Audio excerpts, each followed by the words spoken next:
Buenas noches. Muy bien, buenas noches con todos. Buenas noches con todos, estimados asistentes a este diplomado constitucional organizado por Just Law, Estudio Jurídico. Doy la bienvenida a cada uno de ustedes. Me permito presentarme. Soy Hugo Romero, abogado procesalista del derecho constitucional y derechos humanos en el materia laboral. Muy bien. Entonces, vamos a dar inicio a esta disertación, vamos a dar inicio a este conversatorio del derecho constitucional. Y justamente los organizadores de este diplomado, de este curso de especialización, han tocado un tema muy relevante. Un tema en la que hemos atravesado una coyuntura un poco crítica, diría yo, ¿no? Que aún hay vestigios, aún hay rezagos todavía de este estado de emergencia o de lo que provocó un estado de emergencia. Muy bien.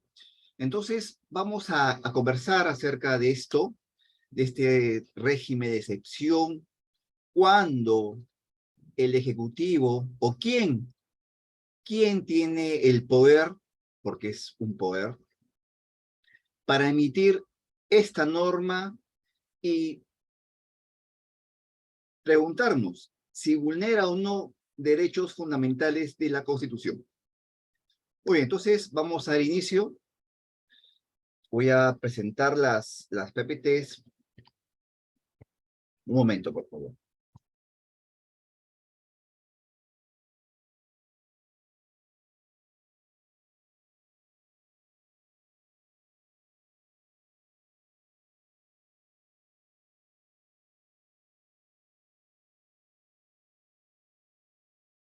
Por favor, me confirman si se visualiza las PPTs. Sí, doctor, se visualiza. Ok, muchas gracias. Muy bien.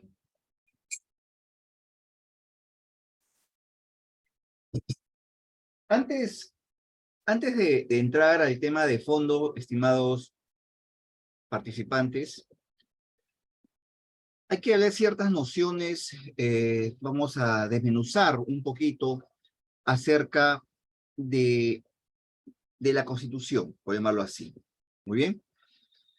Para poder entrar en el tema, en el meollo, ¿no es cierto?, que nos toca hoy día, que es justamente el estado de excepción. Muy bien. Como todos sabemos, nos encontramos en un estado de derecho, ¿no es cierto? Y como tal, nuestra conducta, ¿sí? Nuestra conducta como seres humanos, como personas humanas, y ya diré por qué me refiero a personas humanas, no es una redundancia, por si acaso, nos sometemos justamente al imperismo, ¿no? A la imposición de las leyes. Hay que recordar que el Estado, ¿sí? El Estado que está formado o como elemento tiene el territorio, la soberanía o los gobernantes y nosotros como población, tiene dos poderes innatos. Un jus puniendi que tiene el Estado y el poder coercitivo. Nos preguntamos, ¿no? O está bien, por ejemplo, cuando vemos que SUNAT, impuestos, SUNAT nos embarga porque no pagaste los impuestos, es el jus puniendi, ¿no es cierto? Porque el Estado nos impone desde ya algo, aún así no querramos, pero nos impone, y si no cumplimos con esa imposición, ¿qué va a suceder? El poder coercitivo es justamente la cobranza. Muy bien. Entonces, bajo este imperismo que tiene el Estado o el gobierno como tal, nos sometemos y nos encontramos bajo este Estado de Derecho. en la que tenemos que respetar las reglas. Caso contrario, pues estaremos vulnerando y seríamos pasibles de sanciones. Por ejemplo, el artículo 2, numeral 1 de la Constitución, establece el derecho a la vida. ¿Qué sucede el que mata a otro, por ejemplo? De poder puede matar, ¿no es cierto? Pero debe, no debería, porque si lo hace, ¿cuál va a ser su sanción? Cárcel. Obviamente, dentro de un proceso judicial, se le declara, se le declara culpable y se le sentencia a una determinada pena. Obviamente hay excepciones, como en todos casos hay excepciones, porque así lo regula el artículo 20 del Código Penal, ¿no? Legítima defensa, por ejemplo. U obré en legítima de terceros. Por ejemplo, si yo tengo un arma de fuego, y puedo apreciar que están asaltando o robando a un tercero, y si yo hago uso de mi arma de fuego y logro reducir a estos delincuentes, pues no tendré pena de cárcel. Obviamente me someteré a una investigación fiscal, y de hecho que en el camino un sobreseimiento, una absolución, pero es una legítima defensa, una excepción. Muy bien. De igual forma, dentro de ese Estado de Derecho, ¿no? Estamos manejando vehículos, nos pasamos la luz roja, una sanción administrativa, obviamente, una papeleta. O de repente hemos libado licor y sobrepasamos lo que permite el Código Penal, porque hay un límite, el mismo código establece hasta cuánto puedes tomar, y si sobrepasa ese límite, pues te sometes a un proceso penal, efectivamente, más una sanción administrativa, entre otros. De igual forma, estamos en el trabajo, por ejemplo, y si nos encontramos con una dependencia laboral, renta de quinta categoría, y cometemos alguna falta que está estipulado, ya sea en el RIT, en el Reglamento Interno de Trabajo, o ya sea en el Decreto Legislativo 728, en el TUO 728, artículo 25, el empleador tiene toda la facultad de sancionarnos. Esa es una conducta. Muy bien. Para eso nosotros nos sometemos a ese Estado de Derecho. Muy bien. Aunado a esto, pues, tenemos los derechos fundamentales de la persona humana. Ya esto iba. El artículo 2 de la Constitución, pues, establece toda persona humana. ¿Y por qué dice persona humana? Porque está diferenciando la persona jurídica, definitivamente. Y si nosotros revisamos el artículo 2 de la Constitución y los diferentes numerales que existen allí, no toca a la persona jurídica para nada. Pero eso no quiere decir que la persona jurídica no tenga protección. Claro que sí. El Tribunal Constitucional ya se ha pronunciado al respecto, en la que la persona jurídica tiene protección a la buena reputación, al honor a su nombre, entre otros, a la imagen, entre otros. Muy bien. Ahora, el artículo 2, número 1 de la Constitución, pues establece el derecho a la vida, que ya lo toqué, ya lo mencioné. Sin embargo, estos derechos que están regulados en la Constitución no son absolutos, como lo sabemos, ¿no? Son relativos.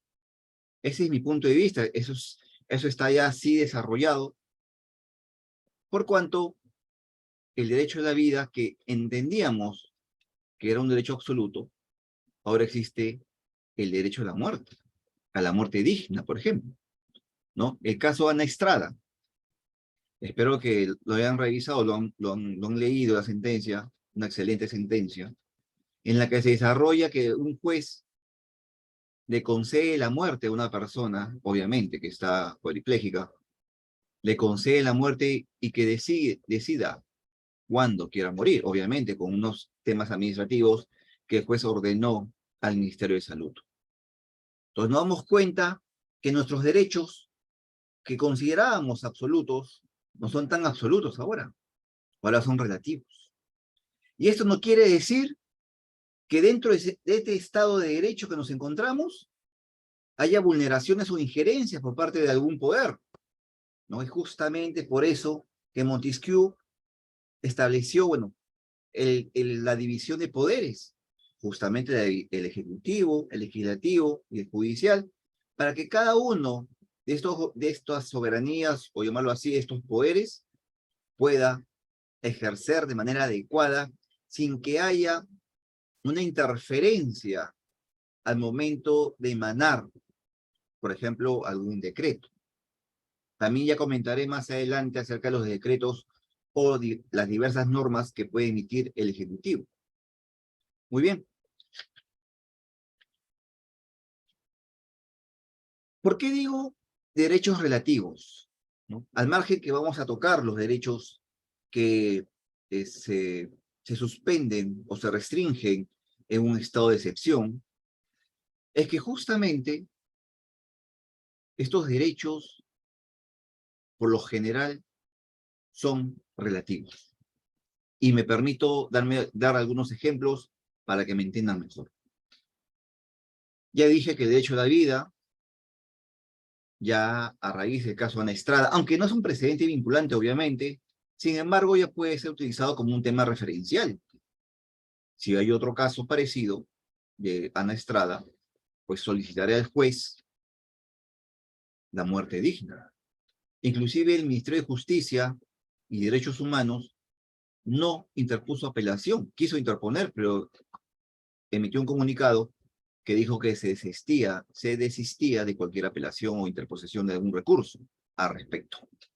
Respetó la voluntad de esta señora, Ana Estrada. Muy bien.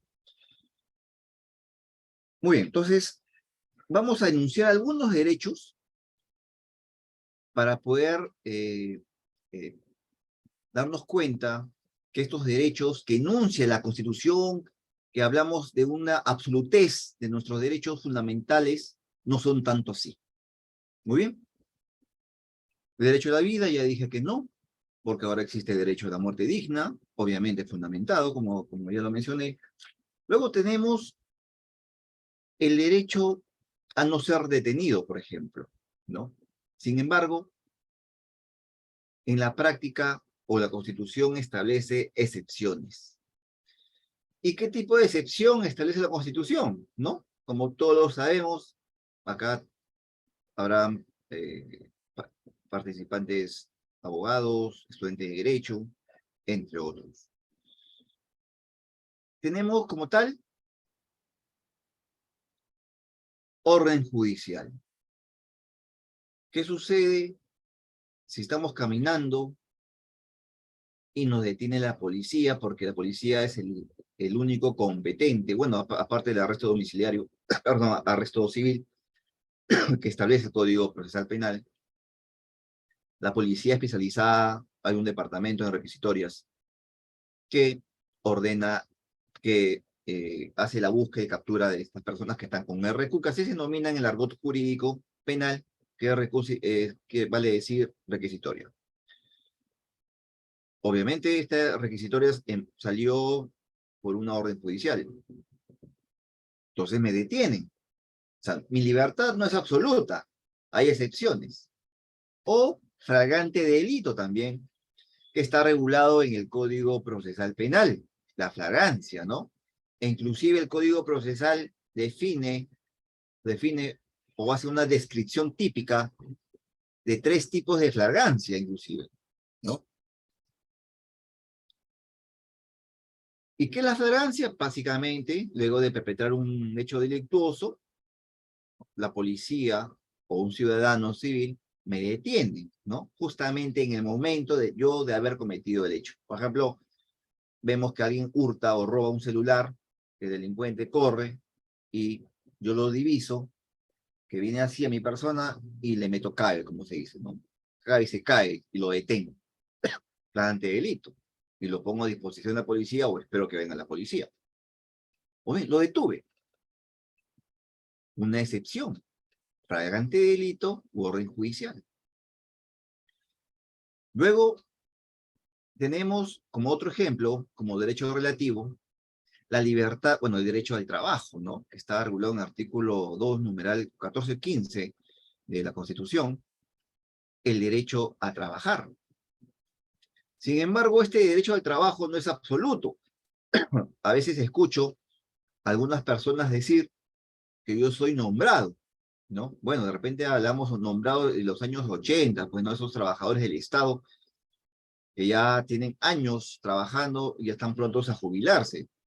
Puede ser que son nombrados, porque anterioridad, antes, ¿no es cierto? Y hablamos en los años 80, años 90, hasta entrada del 90, hubo nombramiento, a menos que han habido algunos concursos públicos, eso sí, que también son nombrados.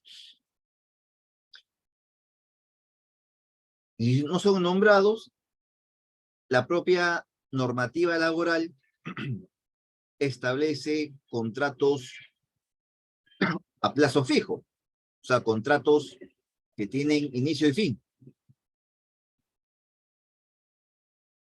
y no hay estabilidad laboral, como todos lo sabemos. ¿Por qué?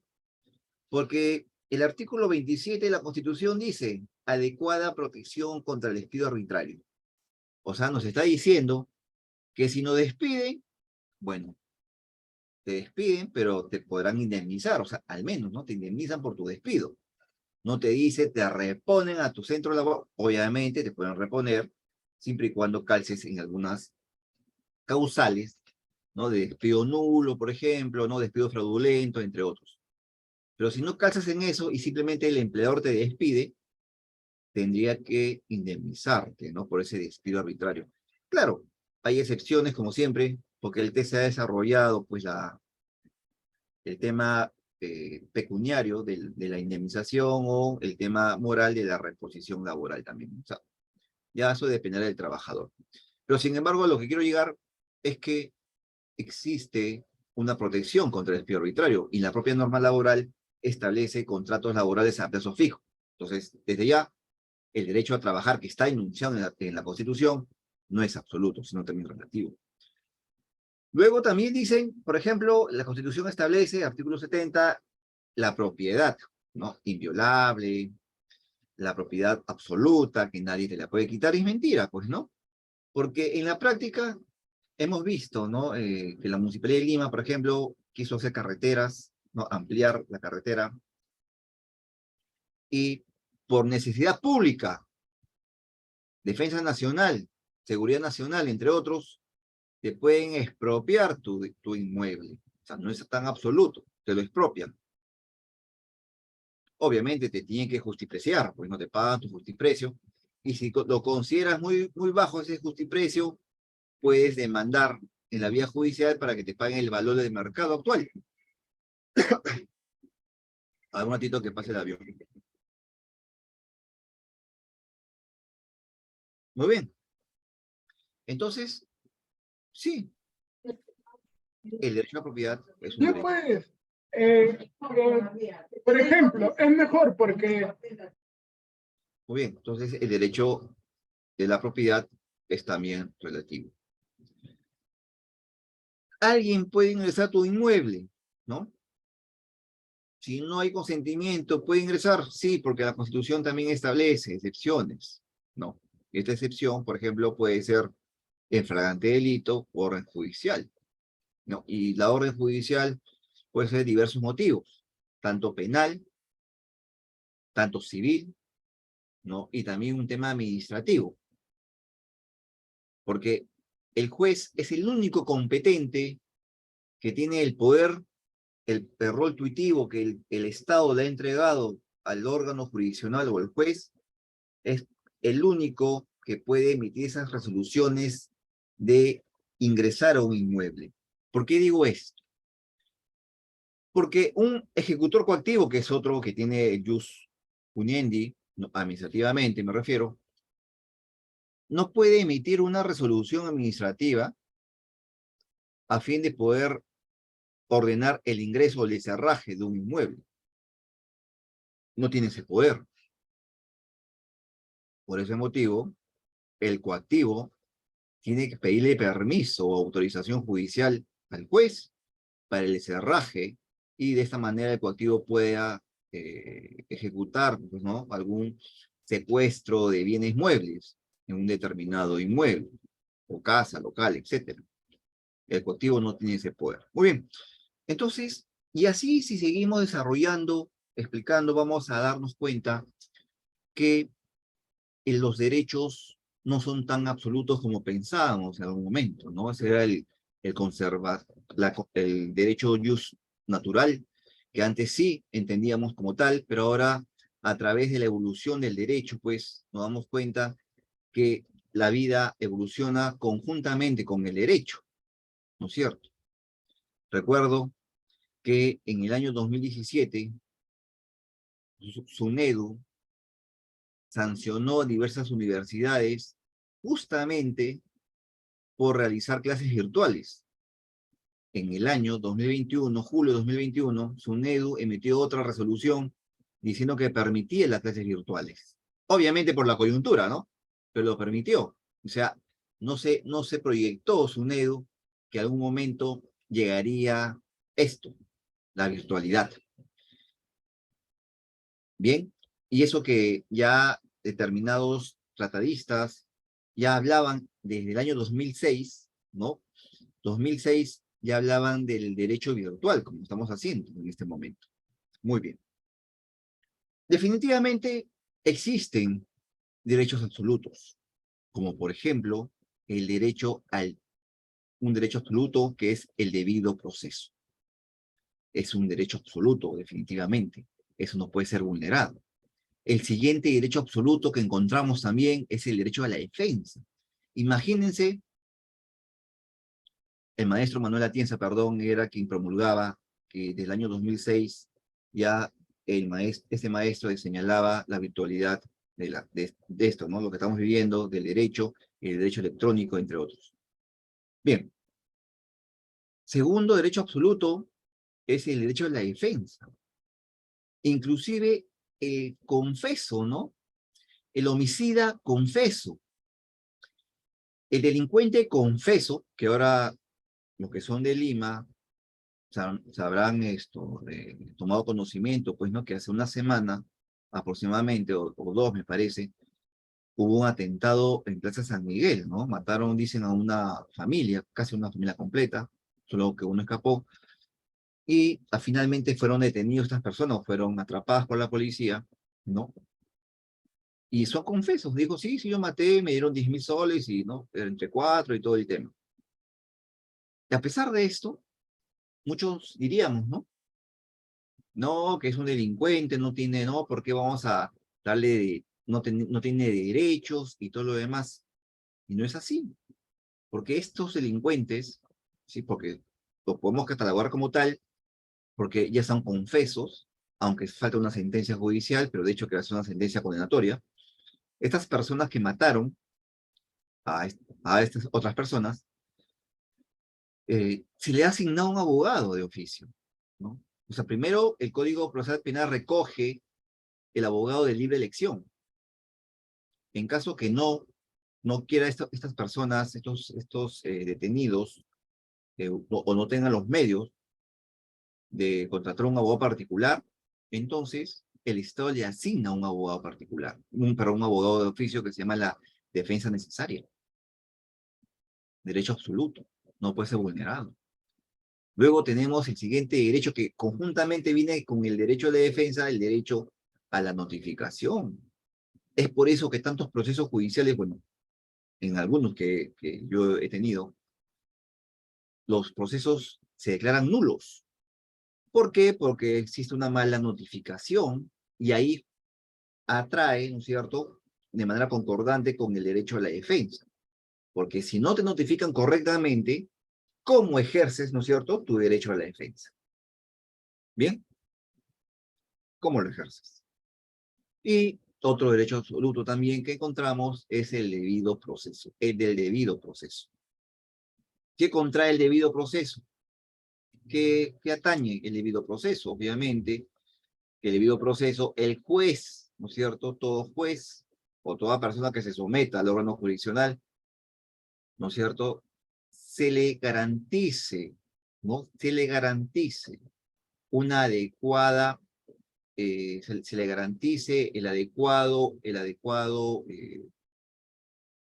proceso, pues, ¿no?, que está vigente, ¿no? Las normas positivas vigentes, ya sea la aplicación del Código Civil, Código Penal, se le aplique el derecho consuetudinario en caso, o las fuentes del derecho, ¿no? Como bien sabemos, se le aplique la jurisprudencia, los precedentes vinculantes, entre otros.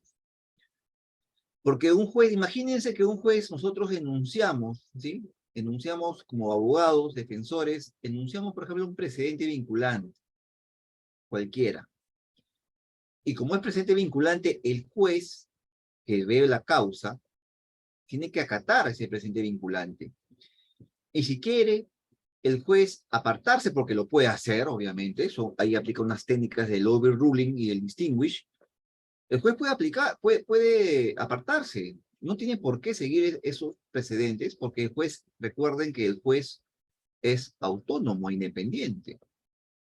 Pero definitivamente, si el juez se quiere apartar, va a tener que sustentar y motivar bien esa resolución. Y si no lo motiva, ¿no?, se aparta del precedente vinculante y no lo motiva, obviamente está cometiendo un prevaricato, ¿no?, una sanción penal y administrativa con la OCMA, entre otros. Muy bien.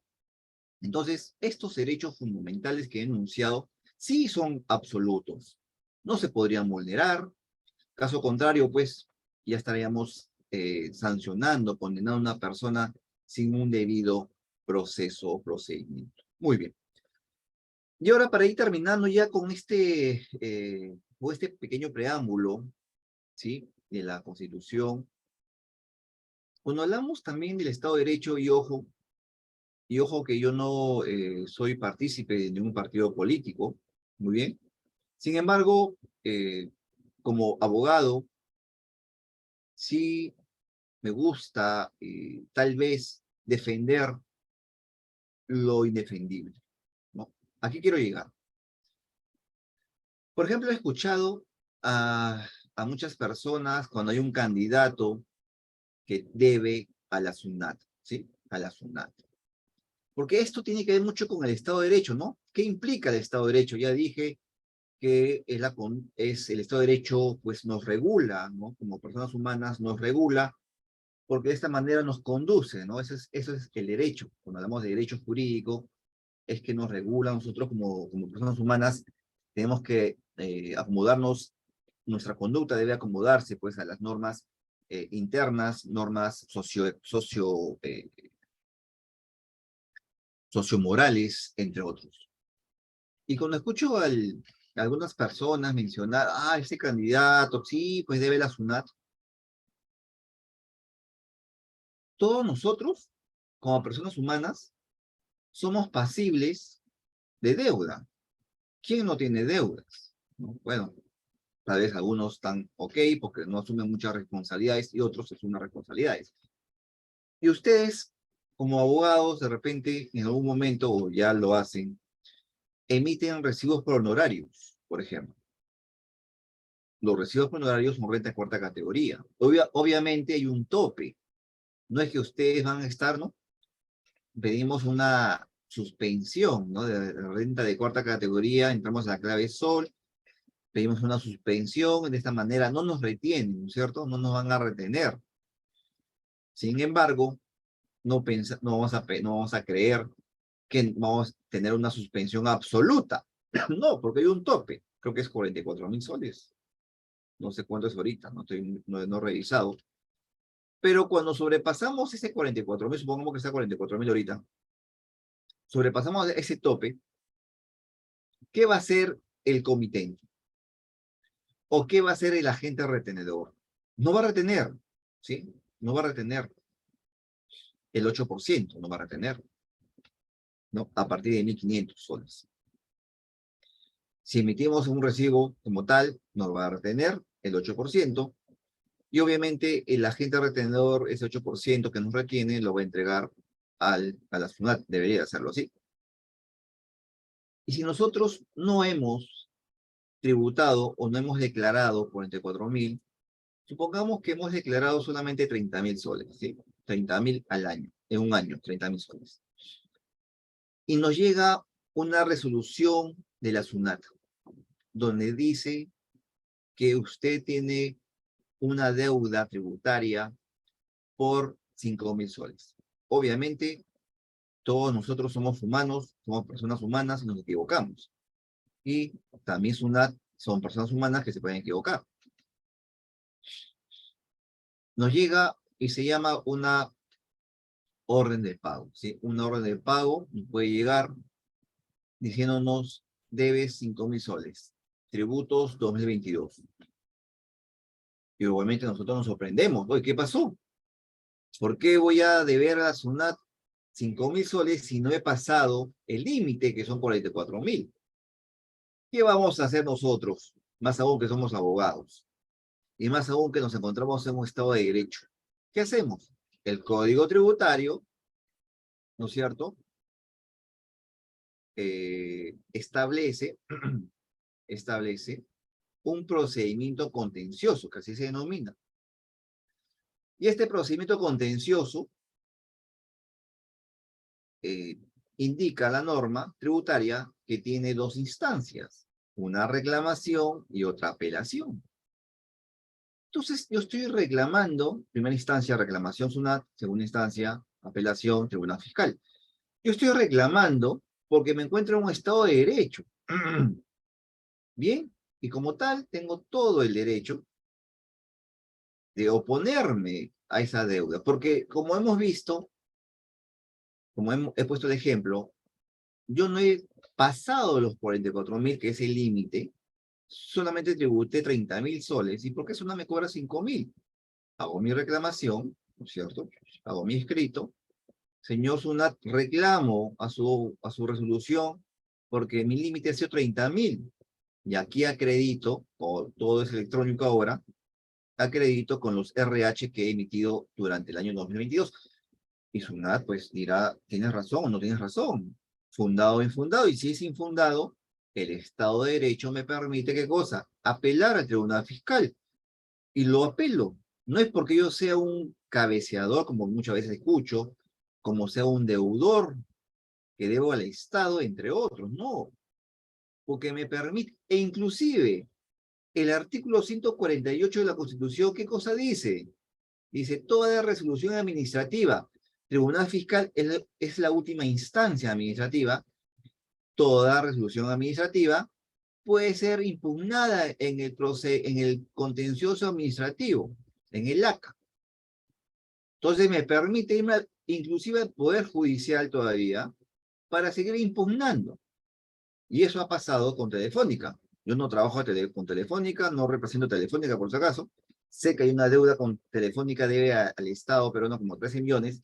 Sin embargo, como Telefónica se encuentra en un estado de derecho y el Perú otorga una seguridad jurídica, obviamente, entonces simplemente Telefónica lo que ha hecho ha sido apelar, perdón, reclamar, apelar y se fue al ACA, al Poder Judicial, en un contencioso administrativo para que el juez determine si es o no es correcta esos 13 millones, ¿no? ¿Y por qué traigo a colación a Telefónica? Porque también he escuchado, ¿no? He visto algunos memes a veces, un poquito que distorsiona la verdad y cosa que no debe ser así, donde dice, SUNAT cierra la tiendita de la esquina, la tiendita de la abuela, y no cierra Telefónica. Definitivamente, los hechos son diferentes. SUNAT, ¿por qué clausura o por qué cierra un negocio? Cierra por no emitir comprobante de pago, ¿sí? Antes de la pandemia, por ejemplo, nosotros veíamos, no sé si ustedes han tenido la oportunidad, o veíamos cerrado SUNAT, cerrado SUNAT, cerrado SUNAT. ¿Y por qué? Porque un fedatario de la SUNAT, que así se denomina, iba y compraba, señora, por favor, me da una gaseosa de 2 litros, me da pues un pan pic, me da esto, ¿cuánto es todo? Todo sale 20 soles, muy bien, tome un billete de 50 soles. La señora le da su vuelto 30 soles, Y el señor, obviamente, nunca muestra su photocheck, que es una, sigue esperando. Y la señora pensar, uy, ¿qué pasa con este señor? ¿Que me quiere robar o por qué no se va? ¿No? Entonces, al pasar un determinado tiempo, ¿qué hace el señor de la SUNAT? Se retira. Va a la esquina y regresa y dice, señora SUNAT, fedatario, usted no me emitió comprobante de pago, vamos a proceder con el cierre del negocio. Eso es por ese motivo que SUNAT cierra los negocios, por no emitir comprobante de pago, no lo hace por otra cosa. Telefónica es diferente. Telefónica se originó una deuda interna, ¿no? Una deuda en una fiscalización interna, pues y se determinó ese tributo por pagar, todo un tema. Muy bien, entonces, eso es el Estado de Derecho como tal. Esto quería mencionarles a ustedes, estimados participantes, de, eh, del tema constitucional. Muy bien, dicho esto, vamos a entrar de a pocos para llegar al estado de excepción.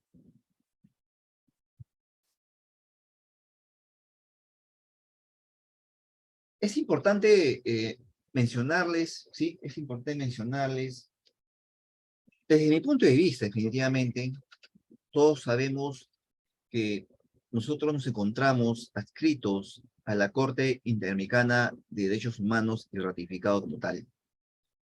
Por ese motivo, pues, que el Estado peruano respeta y tiene el deber, ¿no? El Ejecutivo, pues, que es la cabeza de todo el aparato de la Fuerza Armada y Policial, tiene que ordenar a través de su ministro, ¿no es cierto?, de Defensa o del Interior, dependiendo, tiene la obligación de respetar, y es más, las normas especiales de la Fuerza Armada y la Policía señala, pues, ¿no?, como principio fundamental el respeto de la persona humana. Así lo establece. Muy bien. Sin embargo, como tal, como dije, nos encontramos en la Convención de Ginebra, nos encontramos en la Corte de la Haya, Derechos Humanos, entre otros. Sin embargo, al encontrarnos adscritos, ¿no es cierto?, a estas cortes internacionales, la Constitución se hizo a semejanza de estos tratados, de estos enunciados internacionales. Por ejemplo, el artículo 55 de la Constitución dice así, me permito leerlo brevemente. Dice, los tratados celebrados por el Estado y en vigor forman parte del derecho nacional. Claro que sí, porque los derechos que están establecidos en el artículo 2 de la Constitución, pues se han hecho, como dije, en semejanza de los tratados internacionales. Y por último, en la cuarta disposición, perdón, en la octava disposición,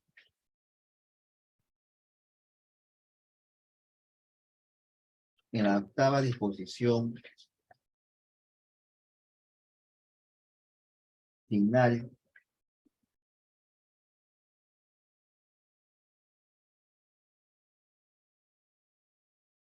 en la cuarta, perdón, dice así, las normas relativas a los derechos y a las libertades que la Constitución reconoce se interpretan de conformidad con la Declaración Universal de Derechos Humanos y con los tratados y acuerdos internacionales sobre las mismas materias ratificados por el Perú. ¿Muy bien?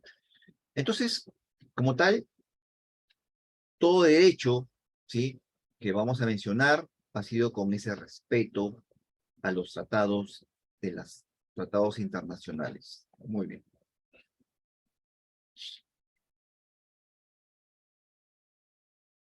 Como mencionaba, la división de poderes, el legislativo, tenemos el judicial y el ejecutivo. Y el ejecutivo tiene que respetar, ¿sí?, el Estado de Derecho. No puede ejercer imposiciones, ¿no es cierto? Porque si no, estaría abusando de este poder y sería sancionable. A veces nos olvidamos que la presidenta o el presidente del Perú es un funcionario público. Es un funcionario, obviamente con cierta categoría o con cierto grado. Sin embargo, es un funcionario y es sancionable. No pensamos que tiene, wow, que tiene un revestimiento, una inmunidad que lo tiene, pero esta inmunidad se levanta. Y lo hemos visto en la práctica hace poco, ¿no es cierto? Artículo 39 de la Constitución, pues habla acerca de los funcionarios y trabajadores públicos. El artículo 40 nos habla de la carrera administrativa. Ojo de la Constitución. La carrera administrativa. Bien. De igual forma, el artículo 41, también de la Constitución, nos habla acerca de la responsabilidad de los funcionarios y servidores públicos. Y no solamente una sanción, un funcionario puede ser sancionado de manera civil, sino también, como sabemos, ¿no es cierto?, penal, y por último, una administrativa, por la inhabilitación que se le impone a un funcionario. Por ejemplo, si hablamos de Vizcarra, ¿no? Vizcarra está inhabilitado, el expresidente Vizcarra, está inhabilitado para ejercer función pública, y menos, él es actualmente congresista, pero el Congreso lo inhabilitó a Vizcarra. Por ese motivo no puede ser no puede ejercer su cargo de congresista. Interpuso un proceso de amparo. Fue declarado infundado el proceso de amparo, ¿no? No ha procedido. Entonces se quedó sin quórum. Bien, entonces, la presidenta de la República, que es el que ostenta este poder, ¿sí?, el ejecutivo, y lo demás, ¿no?, como ente orgánico, y los demás entes desconcentrados, ¿sí? Desconcentrados. No son descentralizados. Hay que marcar esa diferencia, porque las instituciones, hay instituciones desconcentradas y descentralizadas. Por ejemplo, SUNAT, ya que hemos tocado el ejemplo, es un órgano descentralizado del MEF. Se ha apartado del MEF y tiene autonomía, tiene una superintendencia, entre otros. SUNEDU, descentralizado del Minedu, ¿no es cierto? Y así podemos seguir nombrando, por ejemplo, Petroperú, órgano descentralizado del Ministerio de Energía y Minas, entre otros. ¿Quiénes son los desconcentrados? Los ministerios, por ejemplo, son órganos desconcentrados porque siguen dependiendo ¿de quién? Del Ejecutivo, del presidente. El ministro depende el ministro o los ministros dependen del Ejecutivo. Muy bien. Y este funcionario, porque finalmente es un funcionario del presidente de la República, debe de respetar estas normas, debe de respetar las normas positivas, para la redundancia, que emana, ¿sí?, al orden jurídico, que regula a la población. No puede prohibir, ¿no es cierto? No puede restringir derechos, porque como dije, se estarían vulnerando y esta persona podría ser sancionable, obviamente, con todo el procedimiento administrativo que amerita.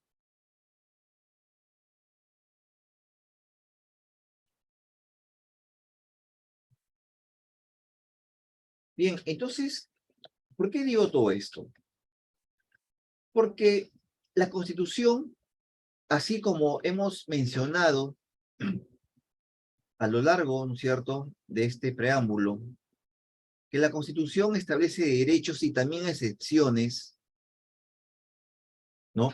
La Constitución tiene dos clases internas, una clase o el tipo normativo que establece los derechos fundamentales y el otro, el tema orgánico, ¿no es cierto?, que regula por los poderes del Estado, entre otros.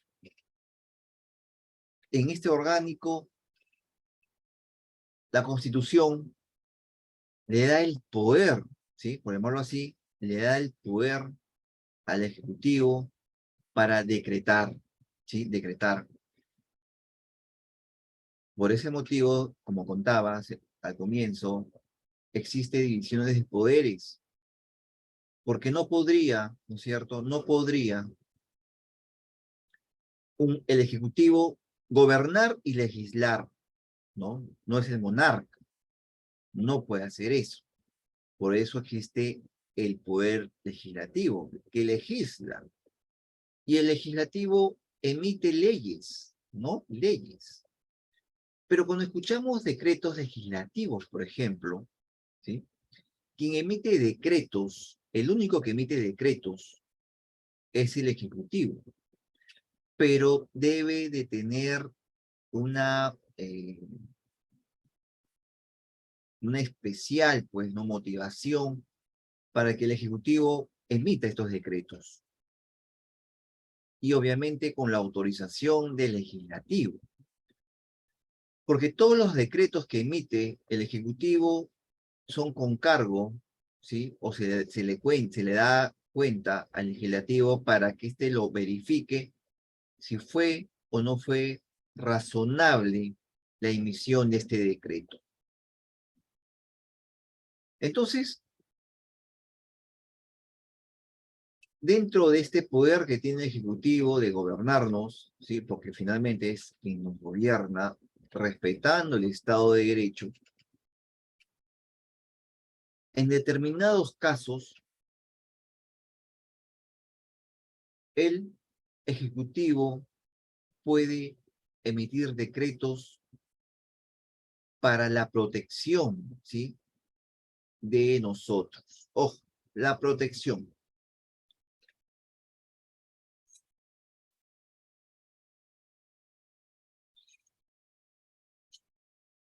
En diciembre, ¿no es cierto? En diciembre hemos visto un mensaje a la nación, o hemos escuchado un mensaje a la nación, en la cual nos sorprendió a todos, ¿no? A todos, en la que disolvía un poder del Estado.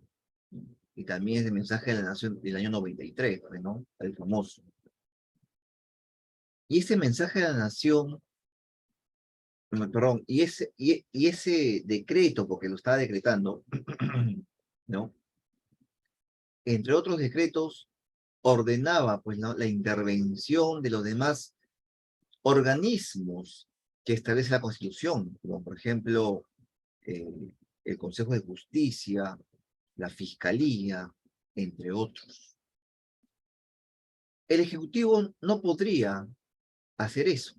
El poder puede, mejor dicho, pues no debería, porque la Constitución lo prohíbe, ¿no? Si damos una revisada, dice, pues, ¿no? Que no puede conspirar ni hacer la rebelión, porque justamente sería un abuso del poder y conocido como eh, golpe de Estado, ¿no? Y ahí justamente en ese mensaje de la nación enunciaba que iba a gobernar a través de decretos leyes.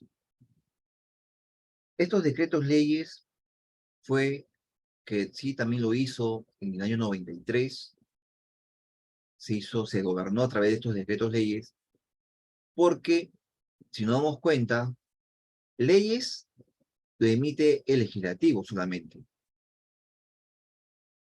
y decretos el ejecutivo. Y al decir decretos leyes es porque hablamos de una usurpación de poder, ¿no? Bien, entonces, estos decretos que emite el Ejecutivo, como dije, lo puede hacer dando cuenta al legislativo, pero la Constitución establece una excepción a la regla, que lo encontramos en el artículo, vamos a ver acá la TPT ya, vamos a entrar.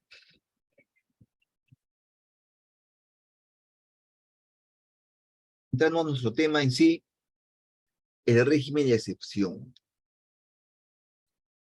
¿Qué pasa en este régimen de excepción, no es cierto? ¿Qué sucede? El régimen de excepción es justamente el de gobernar restringiendo ciertos derechos constitucionales. Ojo, desde ya les comenté a ustedes que son derechos relativos. Sin embargo, estos derechos relativos se restringen cuando el Ejecutivo emite este decreto. Y este régimen de excepción se realiza, como dije, con la finalidad de preservar, ¿sí? De preservar a las personas humanas. Ya diré más adelante de qué manera. La Constitución también establece que este régimen de excepción puede ser nacional, regional o local. Si hacemos memoria, ¿no es cierto? Bueno, no tanta memoria porque ha sido lamentable lo que nos pasó en el año 15 de marzo prácticamente, 2020, ¿no? El COVID. Y este COVID, si todos sabemos, COVID-19, ¿no es cierto? El COVID-19. Y el COVID-19 empezó en el año 2019. ¿Y quién era el encargado, pues, no? De justamente realizar contingencias al respecto. El Ejecutivo. El Ejecutivo debió de realizar la forma de o evitar que esto se propalara. Sin embargo, hubo una deficiente administración, una deficiente gestión administrativa en el ámbito salud, que fue lo que ya vivimos, desastroso. Por ese motivo es que escuchamos que Vizcarra va a ser condenado en algún momento. ¿Por qué? Porque el Ejecutivo y sus órganos desconcentrados asumen responsabilidades civiles, penales, administrativas. Muy bien. Por ejemplo, el COVID-19, que entró en vigencia en marzo de 2020, no fue nacional, perdón, no fue regional ni local, fue nacional, ¿no es cierto? Entramos en un toque de queda de manera nacional, absoluto. La policía, ¿no es cierto? Te veía en la calle, y ahora que era tan gracioso, yo veía personas que estaban con sus perritos en el parque, y la prensa, pues, ¿no? Que a veces la prensa no sé qué le pasa a veces, que hacía carga un montón, ¿no? A la persona, sabiendo que el perrito tiene necesidades, quiere salir un rato a despejarse porque un animal no entiende mucho qué está pasando, y venía el ejército y se lo llevaba, ¿no es cierto? Porque nos encontramos en un estado de excepción.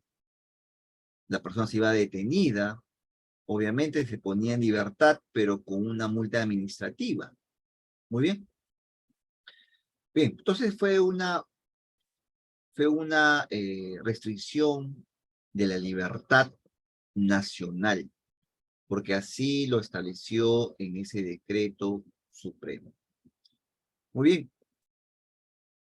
Y como comentaba también, de manera extraordinaria, que ya veremos en un momento, de manera extraordinaria, se emite este régimen de excepción justamente para el control adecuado de la paz y el orden interno. Imagínense que Vizcarra, el presidente Vizcarra, bueno, en ese momento, no haya decretado un estado de excepción o de emergencia. Las personas, ¿no? Hemos visto también personas que salían de noche, bueno, trataban de hacer una vida normal, y el COVID, pues que era tan contagioso y no habían vacunas, entre otras cosas más, todo un caos. Y ese es el orden interno. Si no supieron controlar, hubiera habido una devastación, tal vez peor de la que hubo. Así lo entiendo. Muy bien, y por último, el maestro, pues, Marcial Rubio, un jurista que interpreta los conceptos jurídicos, menciona, ¿no es cierto?, menciona que es una dictadura. Y sí, lo estaba comentando, sin que podamos considerarlo, esta dictadura que menciona el maestro Marcelo Rubio, no podamos considerarlo como tal, ¿no? Porque si nos referimos a lo que establece la Constitución, prácticamente el artículo 46 que dice, ¿no es cierto?, nadie debe obediencia a un gobierno usurpador, por ejemplo. Y acá, cuando un presidente o el ejecutivo emite un estado de excepción, un régimen de excepción, no lo está haciendo por usurpador de un poder, ¿no? Lo hace justamente para el control adecuado de la paz y el orden interno. Entonces, el maestro Maciel Rubio lo dice, ¿no es cierto? Una dictadura temporal, una dictadura legal, por llamarlo así, legal. Por ejemplo, los monopolios están prohibidos. La Constitución lo establece así e Indecopi lo ha desarrollado, ¿no? Indecopi es el que controla los monopolios. Y en el Perú existen monopolios legales, como por ejemplo tenemos a Sedapal. Sedapal es el único que tiene control del agua en todo el Perú. ¿Muy bien? Entonces sí, yo concuerdo con el maestro Marcial Rubio, que habla de la dictadura temporal, porque sí, hay una dictadura. Hay una imposición del Ejecutivo para los ciudadanos. Pero ojo, ojo, obviamente son casos excepcionales, no lo puede hacer en todo momento, porque quiera, ¿no? Mucho antes de la pandemia, puede ser 2017, de repente 2018, en la región Callao, acá en Lima, Callao, se decretó un estado de excepción. ¿Por qué? Demasiada delincuencia en el Callao. Y de esta manera es que se decretó y las fuerzas policiales estuvieron en todo momento en el Callao para mitigar y controlar, pues, ¿no? Primero dar una paz en el orden interno y de esta manera controlar y mitigar, ¿no?, la delincuencia. No sé si habrá resultado, desconozco, pero la intención de la norma o la intención de la expedición de esta norma fue esa, pues, ¿no? Controlar y mitigar. O sea, fue temporal, duró como 3, 4 meses y terminó. En la Constitución, que ya estamos mencionando, la Constitución Política, en su artículo 137, nos dice: el presidente de la República, con acuerdo del Consejo de Ministros, puede decretar por plazo determinado, ojo, son condiciones que ya vamos a explicarlo, en todo el territorio nacional o en parte de él, y dando cuenta al Congreso, siempre se da cuenta al Congreso, obviamente, porque el Congreso puede revertirlo, ojo, lo revierte, o con la comisión permanente, en caso pues que exista, ¿no?, un Congreso disuelto, por ejemplo, siempre hay una comisión que se queda vigente, los estados de excepción que en este artículo se contemplan. Bien, entonces, esto es el estado de emergencia, ¿no? Y hay dos tipos de excepción, el estado de emergencia y el estado de sitio. ¿Cuáles son las diferencias? Vamos a explicarlo, ¿no? Las diferencias de cada uno, porque Hace poco, ¿no? Bueno, el día de ayer me sorprendió bastante. El día de ayer hubo una marcha, aproximadamente creo que 300 personas o 500 en Miraflores. Pensé sinceramente que había desaparecido las marchas, pero aparecieron, ¿no? Y yo, bueno. Y, y vean, y por qué, ¿no? Nos preguntamos de repente, al ver tanto atropello, tanto abuso, no sé cómo mencionar qué debió hacer la presidenta, ¿no? De la República. Muy bien, vamos a ver entonces. El estado de emergencia.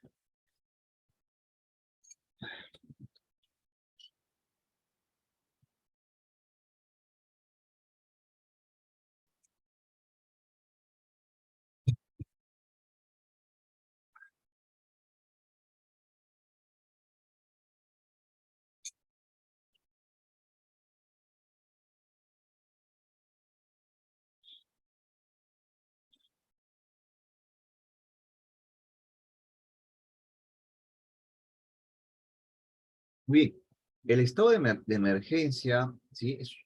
Como ya hemos comentado, es un estado de excepción, ¿bien? Que permite la restricción de ciertos derechos ante determinadas situaciones que perturban la paz o el orden interno, o en caso de catástrofes o graves circunstancias que afecten la vida de la nación. Por ese motivo es que eh, en marzo, ¿no es cierto?, del 2020 se emitió el estado de emergencia. ¿Por qué? Porque ya hemos visto que en la parte final de la PPT dice afecten la vida de la nación. Por ese motivo que fuimos nosotros gobernados a través de a través de decretos supremos del estado de emergencia, ¿no?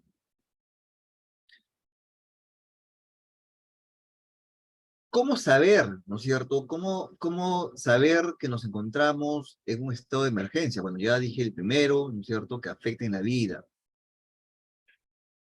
¿Qué pasó entonces en enero? Pues, ¿qué sucedió? Eso venía desde diciembre, ¿no? Hubo una tregua por fiestas, por Navidad, Año Nuevo, y empezó o continuó en enero, de estas marchas. Definitivamente, si ponemos videos en YouTube de lo que hubo, ¿no? Podemos sacar conclusiones. Conclusiones, ¿por qué salió la policía o por qué salió el ejército a controlar estos, estos,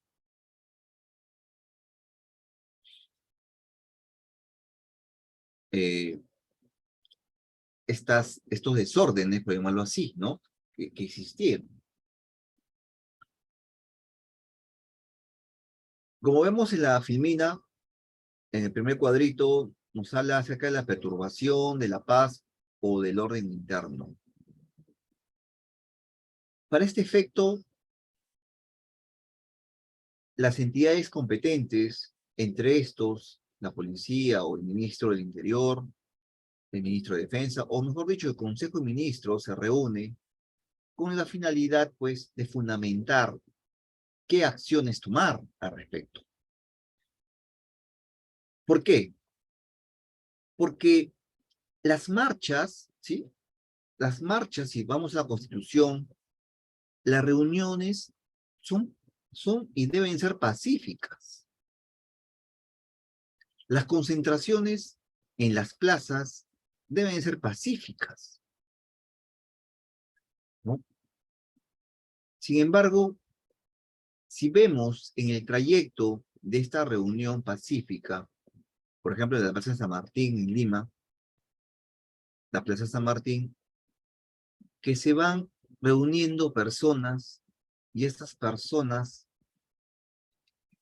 con palos, con fierros, por ahí una piedra, no sé, ¿no? Armas blancas, etcétera,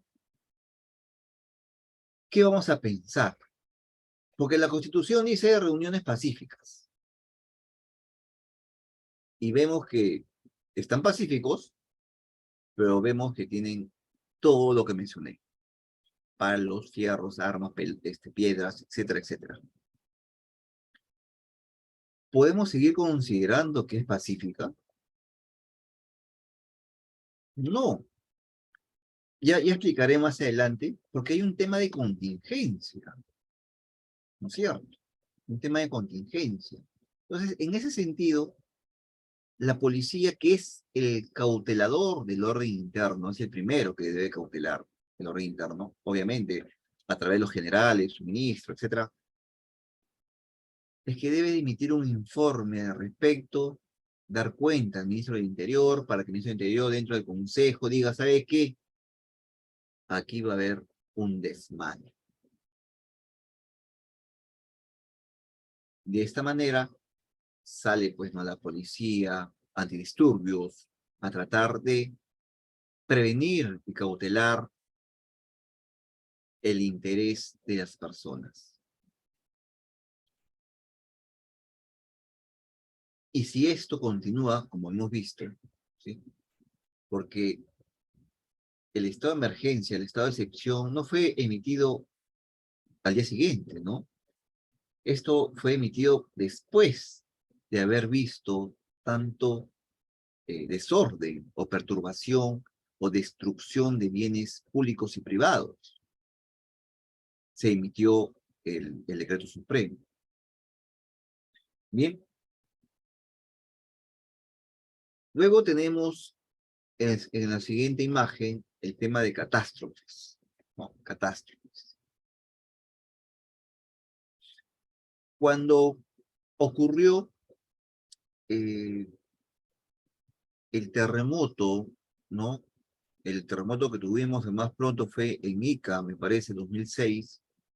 Sí, 2006. En Ica o en Chincha o Pisco, me parece. Esa es una catástrofe.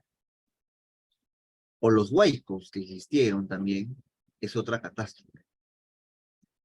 ¿Y por qué debería de salir la Fuerza Armada o la policía en una catástrofe, ¿no?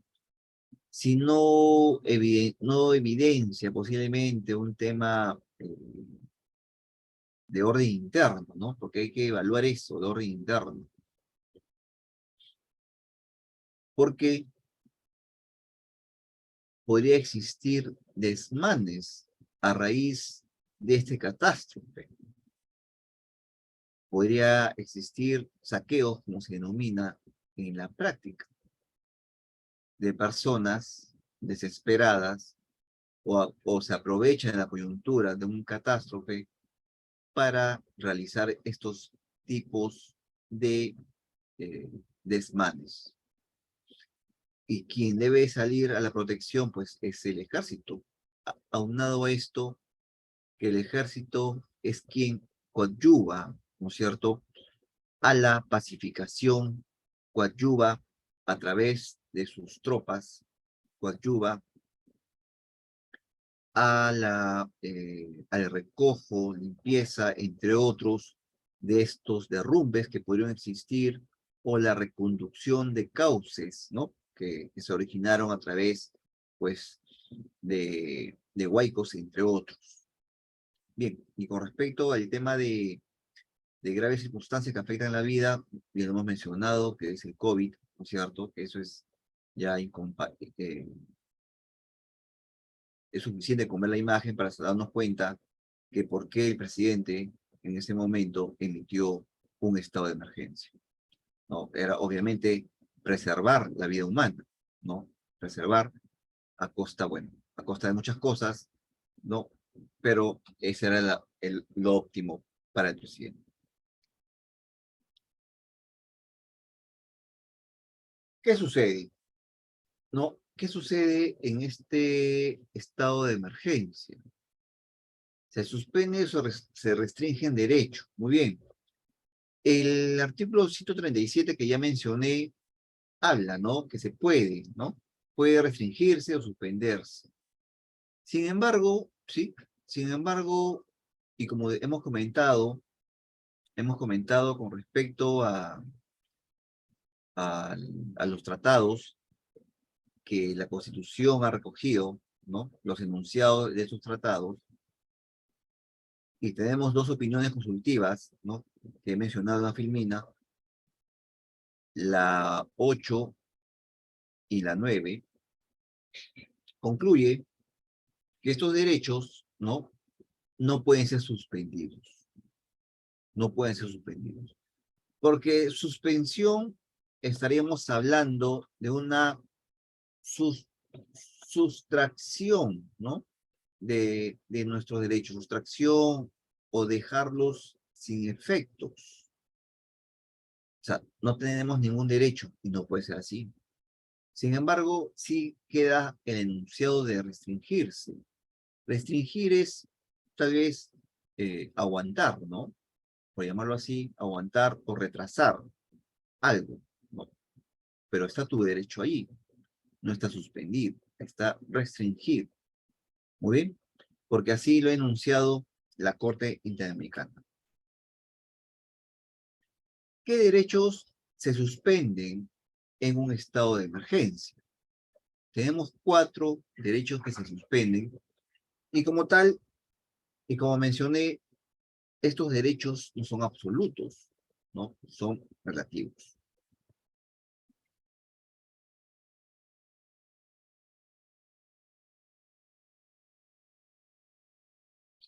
Y como tal, más aún que estos derechos eh, se restringen, ¿no es cierto?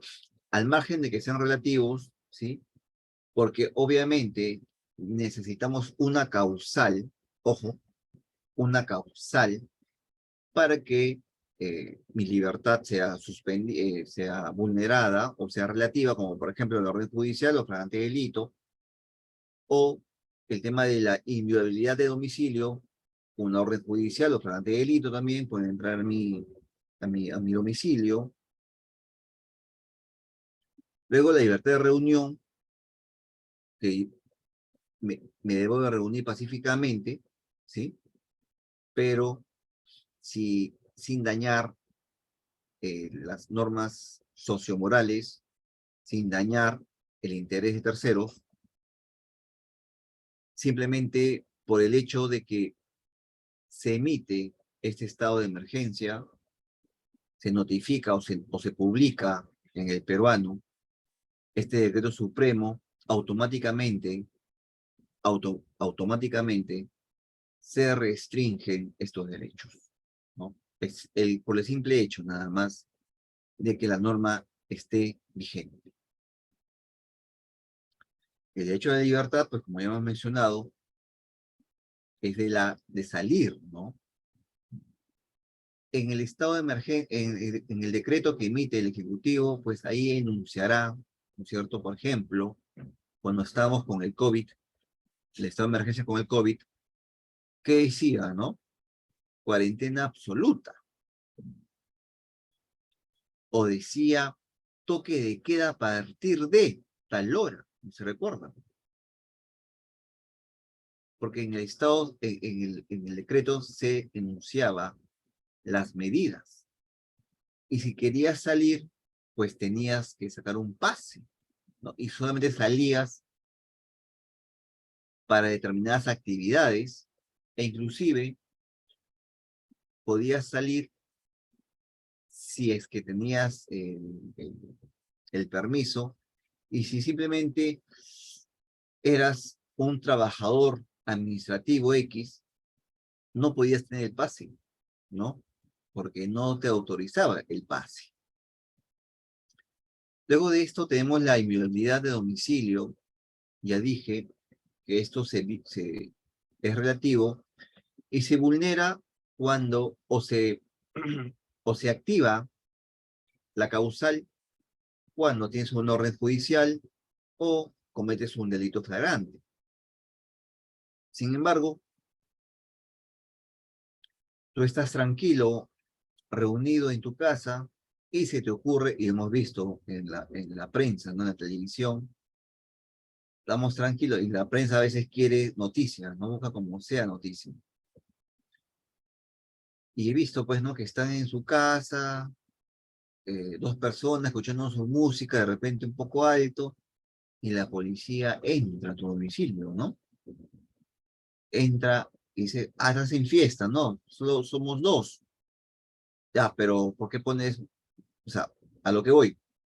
Que simplemente ingresa a tu domicilio y está vulnerando, ¿no? O sea, inviolabilidad de domicilio. O sea, ingresa a tu domicilio, viola tu domicilio, ingresa y a la vez te corta. ¿Qué cosa te corta? Tu libertad de reunión. Porque de repente en ese inmueble, ¿no? Que has puesto música, tal vez es tu cumpleaños y de manera escondida han venido tus vecinos de costado. Han entrado a tu domicilio 10 personas, por ejemplo, que son tus pinkies, que están en tu casa, por ahí consiguieron, no sé, un licor guardado de años y están brindando de repente y por ahí inteligencia, la policía de inteligencia detecta que hay gente en tu casa, ingresó, violó tu domicilio, ¿no es cierto? Violó, pero no violó, porque lo puede hacer, ¿no? En este estado de emergencia. Y también corta tu libertad de reunión, obviamente, todos ustedes, ¿sí? No sé si recuerdan, y de verdad que fue un poco gracioso y de paso un poco de abuso de poder,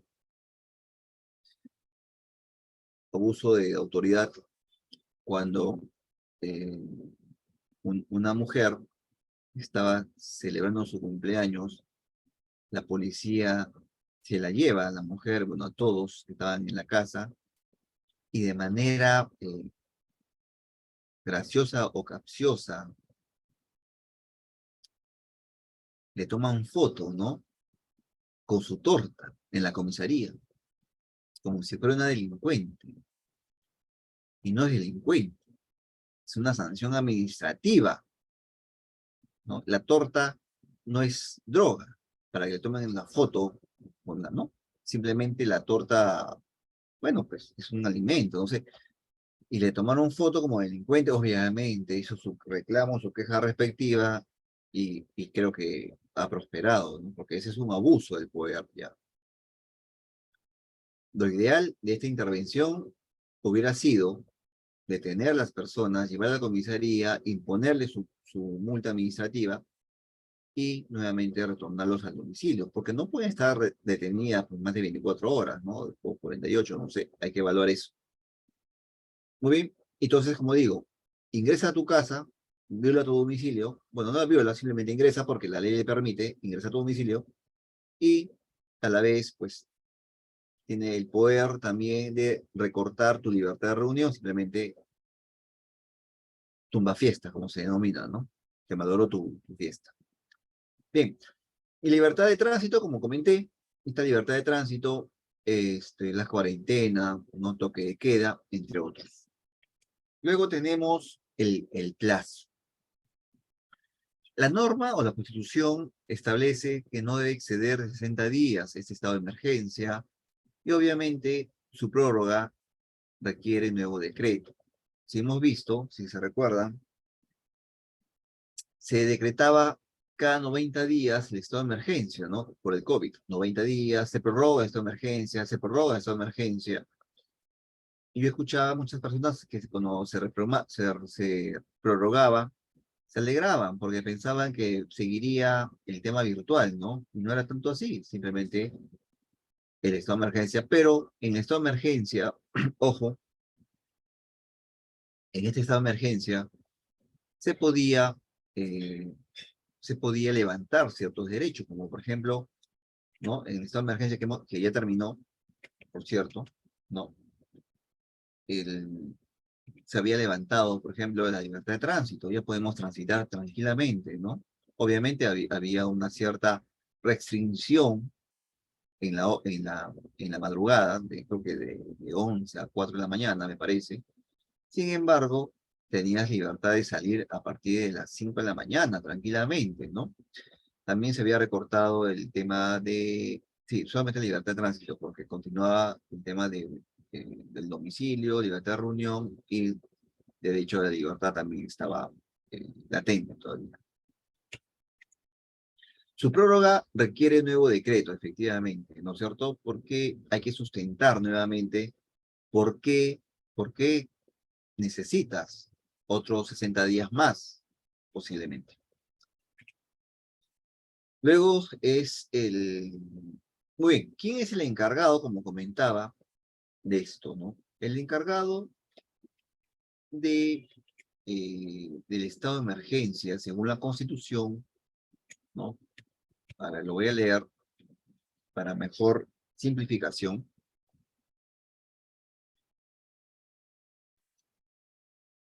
Dice así, el artículo 137 de la Constitución. Un poquito de agua.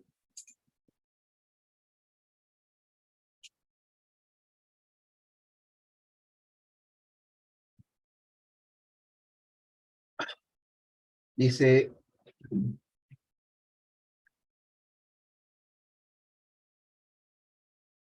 dice el...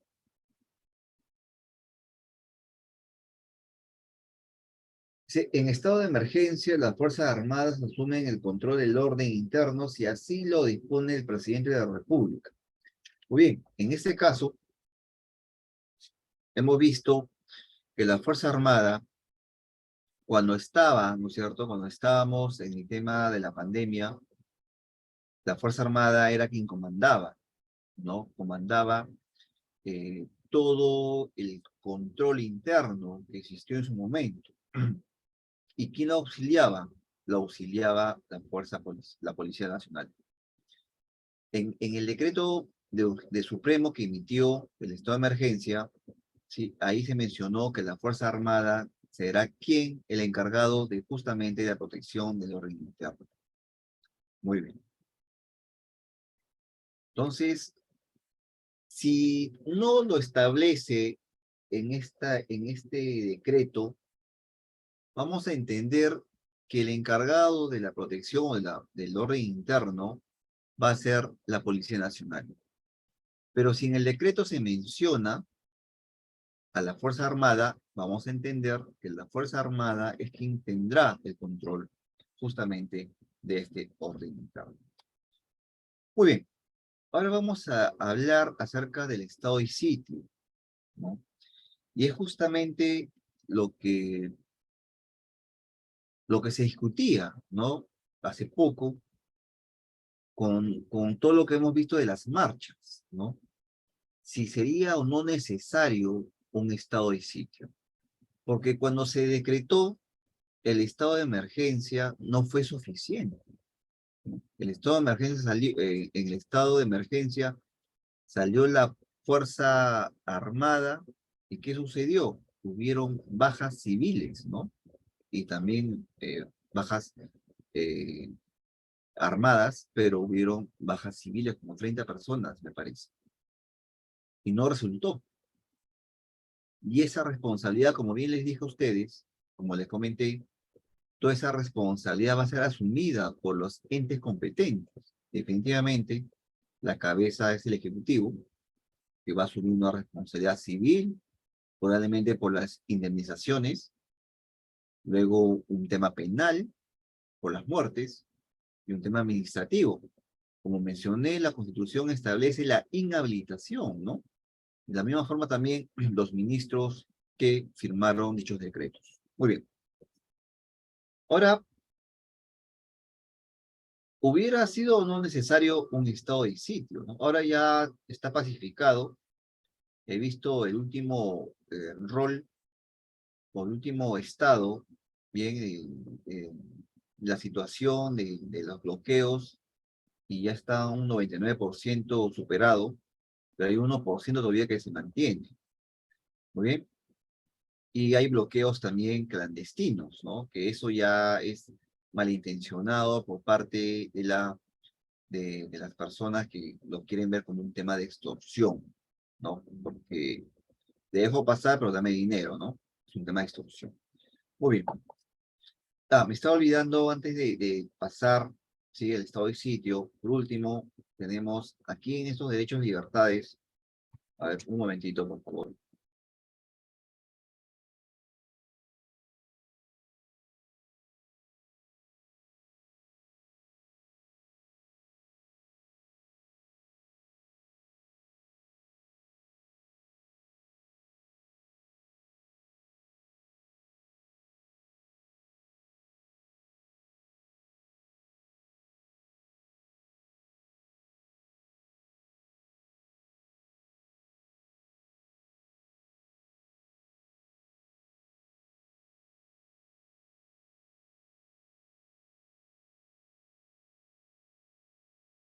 Muy bien, me olvidaba, ¿sí? Ya para terminar con el estado el estado de emergencia.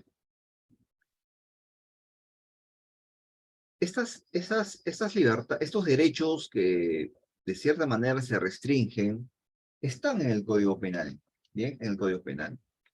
Y el Código Penal, vamos a ver, en caso, ¿no es cierto? En caso que no se emitiera, si no se emitiera este estado de emergencia, tanto la policía como la Fuerza Armada estaría pasible de sanciones penales y administrativas también por su fuero. Por ejemplo, el artículo 159 tipifica violación de domicilio. Entonces, imagínense pues que la Fuerza Armada Policía ingresara constantemente al domicilio, perturbándote, entonces sería sancionada como tal, Código Penal. Luego, artículo 160, allanamiento ilegal de domicilio. El funcionario o servidor público, ¿no? Que ingresa a tu domicilio, también sería sancionado. Es por ese motivo, ¿no es cierto?, que el estado de emergencia se restringe estos derechos. ¿Para qué? Para que no, el Código Penal no sea de aplicación. Luego,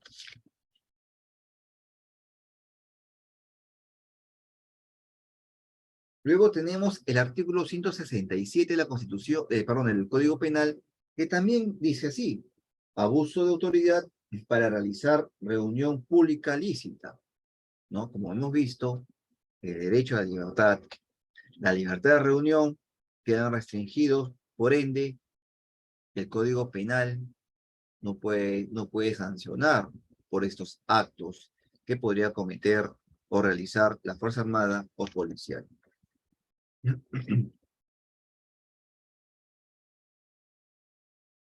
Y por último, el artículo 376 del Código Penal también, que habla acerca del abuso de autoridad, ¿no? Abuso de autoridad. Entonces, en ningún momento, en toda la pandemia, eh, ningún, ningún funcionario o policía nacional ha podido ser sancionada por estos hechos, a menos pues que haya habido exceso, como el que comenté, ¿no? Excesos que eso ya revestirían de un tema de investigación a nivel contra inspectoría policial. Muy bien. Ahora sí, vamos a hablar acerca del estado de sitio. Si hubiera sido no, eh, hubiera sido no importante que el Ejecutivo emita este decreto. En el punto 2, estado de sitio. En caso de invasión, guerra exterior, guerra civil o peligro inminente de que se produzcan. Convención de los Derechos Fundamentales, cuyo ejercicio no se restringe o suspende. Acá la diferencia es que cuando, en el caso, pues, ¿no?, que exista estos hechos, o estas causales, invasión, guerra exterior, guerra civil o peligro inminente, los derechos fundamentales deben denunciarse, deben de señalarse. ¿Cuáles no se van a restringir? Se mencionan todos, ¿no? Y lo que no se mencionan, obviamente, son los que se van a restringir. El plazo correspondiente no excede de 45 días. Al decretarse el estado de sitio, el Congreso se reúne de pleno derecho, es decir, de manera inmediata. En el caso anterior, el Congreso no se reúne, simplemente el Ejecutivo le da cuenta al estado el decreto de Supremo para que lo revise y haya un control posterior de fiscalización. En el tema 2, estado de sitio sí, se reúne al toque, inmediato, y verifica si está o no está bien dado el estado de sitio.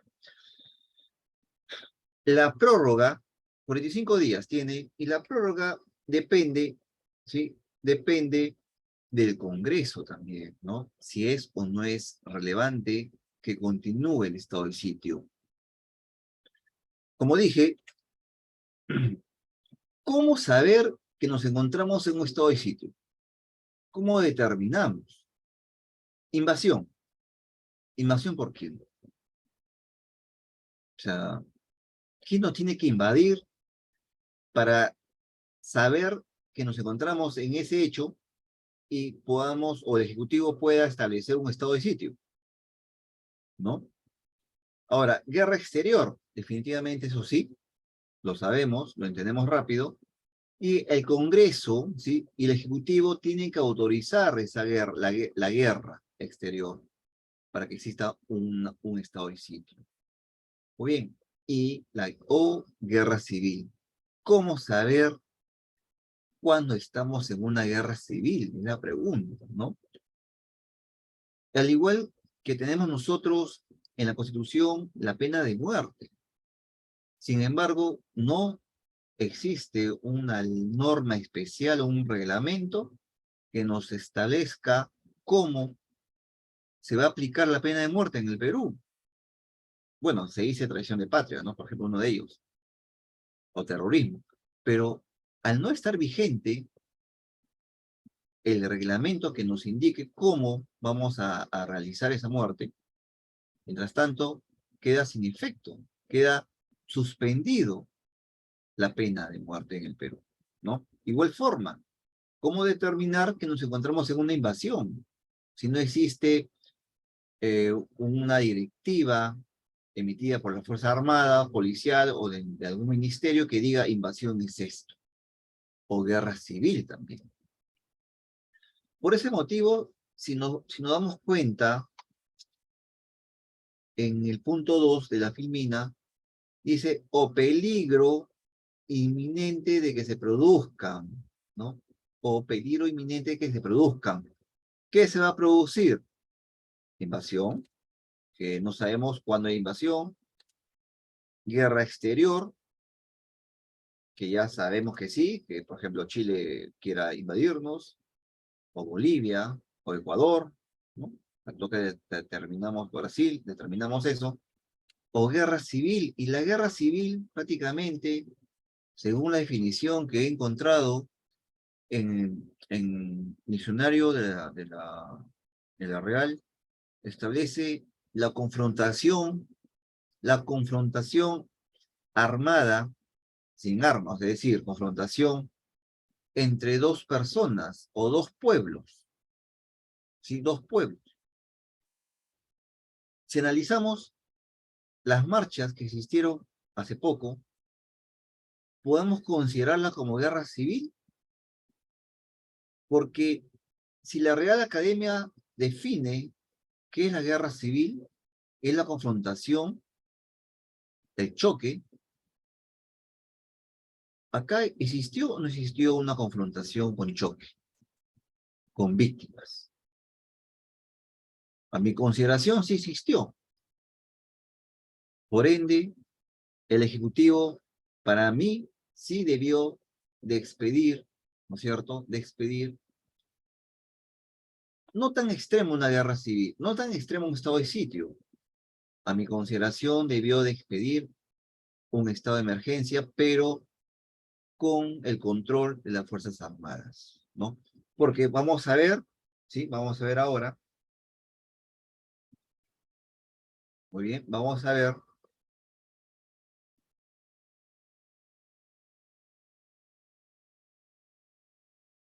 Vamos a ver qué cosa, muy bien, qué dijo o qué la norma de las Fuerzas Armadas y Policiales, qué establece al respecto. Muy bien.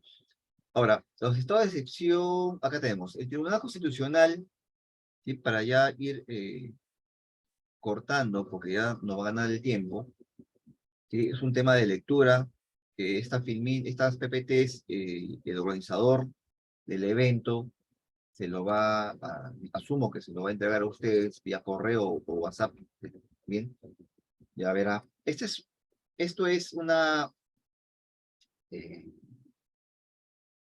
hecho una degradación o hecho una simplificación, bien, de lo que estableció el Tribunal Constitucional al respecto. Ya para que ustedes puedan revisarlo y leerlo en su momento. Y también pues estableció algunos conceptos importantes, que es defensa nacional, que es emergencia, entre otros. Muy bien. Pero aquí me quiero detener, muy bien. Tenemos las Fuerzas Armadas y Policía Nacional. Como sabemos, en la Constitución se encuentra establecido el artículo 165 que dice: las Fuerzas Armadas están constituidas por el Ejército, la Marina de Guerra y la Fuerza Aérea. Tiene como finalidad primordial garantizar la independencia, la soberanía y la integridad territorial de la República. Asumen el orden interno. Ojo, la Fuerza Armada asume el orden interno. No es que ellos tengan la potestad, porque el orden interno la tienen desde ya, ¿quién? La Policía Nacional, conforme al artículo 166. La Policía Nacional tiene por finalidad fundamental garantizar, mantener y restablecer el orden interno. Desde ya la policía tiene el control.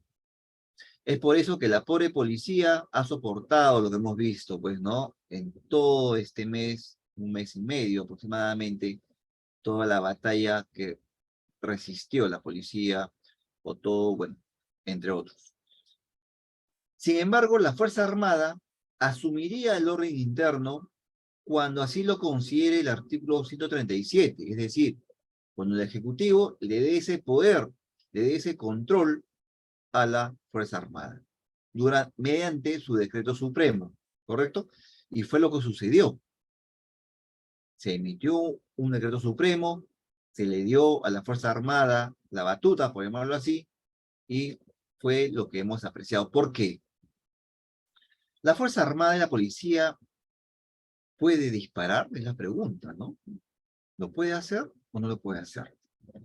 Una pregunta que yo también me la hice en su momento, definitivamente, y sí, la puede hacer, porque se encuentra regulado en el decreto legislativo 1095.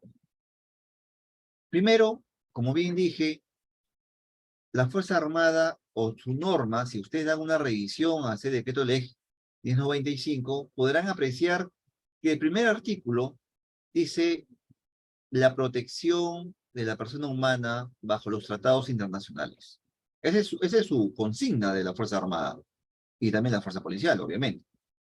¿Sí? Y sin embargo, habla acerca, dice, el presidente de la República autoriza la intervención de las Fuerzas Armadas frente a un grupo hostil. ¿Quién es el grupo hostil? Es justamente, el grupo hostil es lo que hemos visto. No quiero dar críticas, ¿sí? Simplemente una apreciación que llegó a colegir que el grupo hostil fue los desmanes que hemos visto en la prensa, ¿no? En la televisión, en las cámaras de seguridad. Grupo hostil, un grupo concentrado, un grupo armado, ¿sí? Que no sea armas de fuego, simplemente armado, ya sea con armas aparentes o armas impropias, así lo catalogó el Tribunal en la Corte Suprema Penal. Y estos grupos hostiles, al estar reunidos como tal, la Fuerza Armada, ¿qué dice? Puede conducir operaciones militares previa declaración del estado de emergencia, encargándoles el control interno. Y eso fue lo que sucedió, ¿no es cierto? En la que hemos encontrado varias bajas civiles.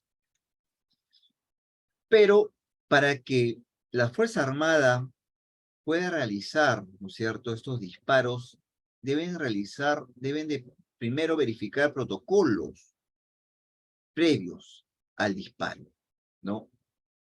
Y aquí en la norma, en el decreto ley 1095, pues ustedes podrán, si se encuentran interesados, podrán verificar que la Fuerza Armada tiene pasos a seguir.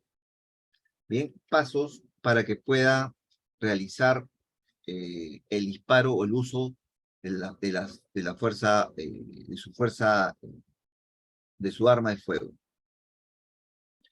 Vamos a verlo entonces.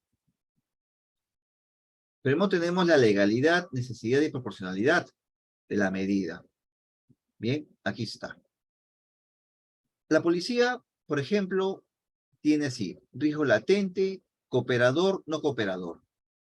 En riesgo latente, el policía verifica la amenaza permanente no visible presente en toda intervención policial. Luego, si es cooperador, el intervenido acatará todas las indicaciones de la policía. Si no acata, ¿sí?, no reacciona o no agrede, la policía se encontraría facultada para ¿qué? Y acá lo tenemos. Se opone a su reducción, inmovilización y conducción llegando a un nivel de desafío físico. Agresión no letal, dice agresión física al personal policial o personas involucradas en la intervención, pudiendo utilizar objetos que atenten contra la integridad física. O sea, estas personas de grupos hostiles que podrían, ¿no es cierto?, lesionar.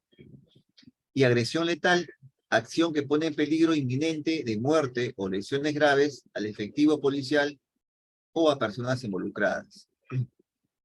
Muy bien. Por ejemplo, esa foto que he puesto en la filmina es una foto reciente, ¿sí?, de lo que sucedió hace pocas semanas, ¿no? Entonces, ahí podemos darnos cuenta que ahí qué cosa existe. Resistencia física, no existe resistencia física. Agresión no letal, no tampoco, descartado. El 3, agresión letal. Si nos damos cuenta, ¿qué está pasando? Imagínense que ese palo gigante se ha introducido pues en el ojo del policía u otro, ¿no?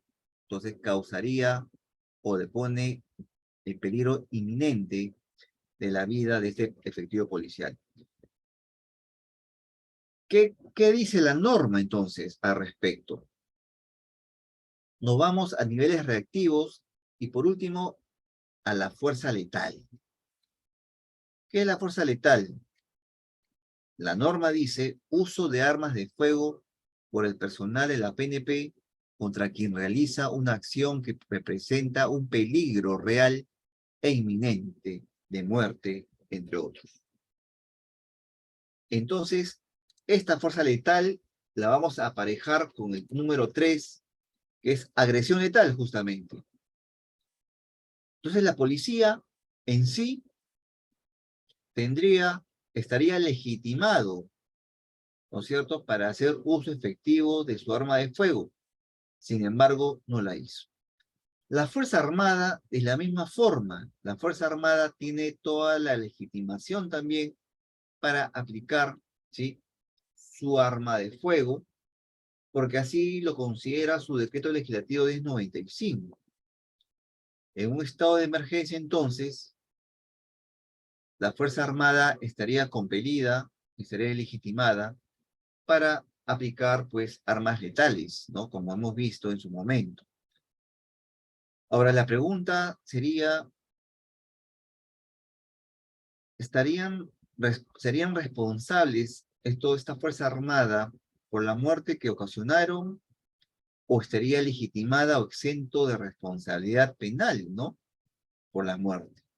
Es una pregunta que esto realizará una investigación. Como bien sabemos, como es un derecho absoluto, total, el debido proceso tiene toda persona humana. Y como tal se someterá a una investigación y será la justicia, pues, quien determine si hubieron o no hubieron muertes exentas de responsabilidad penal. Muy bien, estimados participantes, con esto damos por terminado la intervención, mi exposición en el régimen de emergencia, estado de excepción y regímenes. Muchas gracias. Gracias, doctor. Buenas noches. Doctor, muchas gracias. Listo, muchas gracias. Entonces, Gracias, quedamos buenas noches. muy bien, igualmente. Gracias, doctor.